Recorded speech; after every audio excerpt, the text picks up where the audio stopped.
Adrian Bennett is, as you say, he's the father of Luca, who's a 2-year-old, and he's the 2-year-old is the one who starts glowing. So my book is about, it's called the Nimbus. The Nimbus refers to this mysterious glow that starts to happen to this little 2-year-old.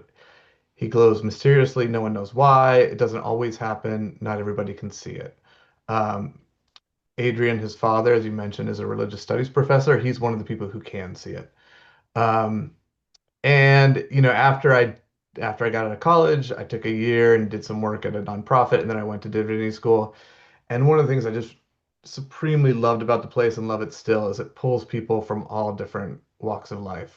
You get people who are straight out of college, you get people who are training to become ministers, you get people who are the hardest core atheist anthropologists you could find, you get people who want to start a second career, people coming back from the Iraq War when I was there, veterans. So you really just get kind of all these people in one building, which I loved. And they all have kind of different experiences, both personal and academic, with religion. Um, Adrian is a professor of comparative religion. So he studies a lot of ancient religions. And he's one of these guys, of whom there are quite a few in and around divinity schools, who just kind of see supernatural mystery in everything. His wife likes to joke that he kind of can't make coffee without seeing something supernatural behind it. He thinks the world is full of all these divinities and demiurges and all the rest. Um, and so, the book is in large part about many.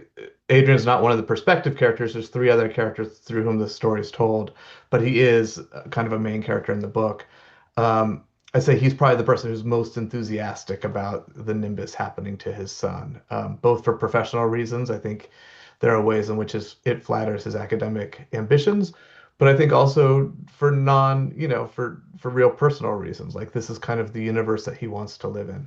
The three main, perspective characters in the story. There's a graduate student of Adrian's named Paul, who's in his late 20s. He's the kind of guy who never wants to leave grad school. There's also quite a few of those who I met in my day, and maybe even for a time I was one of them. And then there's Renata, who's Adrian's wife. She, alone among the three kind of main perspective characters, cannot see the Nimbus. So this thing is happening to her son, or supposedly happening to her son, and she can't witness it. She has to rely on everybody else to tell her what's happening. And then there's a third character who kind of starts out.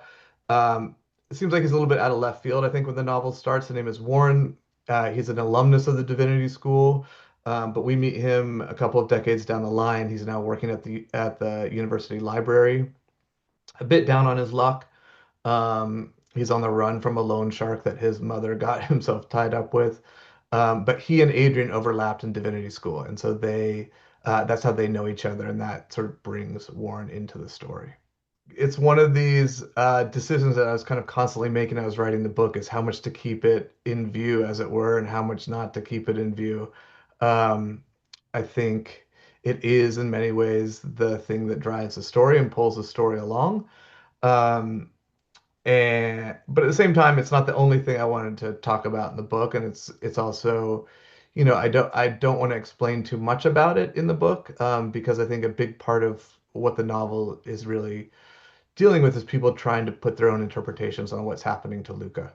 Please And so, elaborate on that as much as you yeah, want. yeah. I mean, I think, especially, I don't want to do literary criticism on my own book, but started the book. The Nimbus is treated as a potential medical phenomenon, right? So the first instinct, which I think instinct a lot of people would have, is to take Luca to the hospital, and they do that, and the doctors can't really tell them what's going on.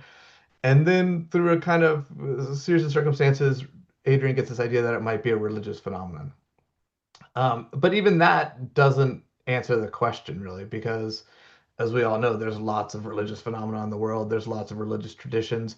I was very keen in the writing of the book that I didn't want to tie it down to one particular faith tradition. I didn't want to say this is a Christian thing or a Jewish thing or a Muslim thing. Um, and part of the reason why I was kind of happy to hit on the Nimbus as in the form it took was that this is a phenomenon that happens a lot in many faith traditions throughout history. So you can find it in lots of different kinds of religious art, for instance. The nimbus is typically a term that you see in in art history to refer to kind of either the head-shaped halos or the full body halos that you see, and those turn up all over the place as a symbol of holiness in different religions. Um, so it was for me kind of a balancing act to figure out like how do I kind of keep it enough in view that it doesn't feel like it's just a MacGuffin, but also at the same time, um, not explain too much so that it takes some of the power out of it as a potential, I don't want to say potential symbol, but as something that the people are actually really trying to grapple with in the book.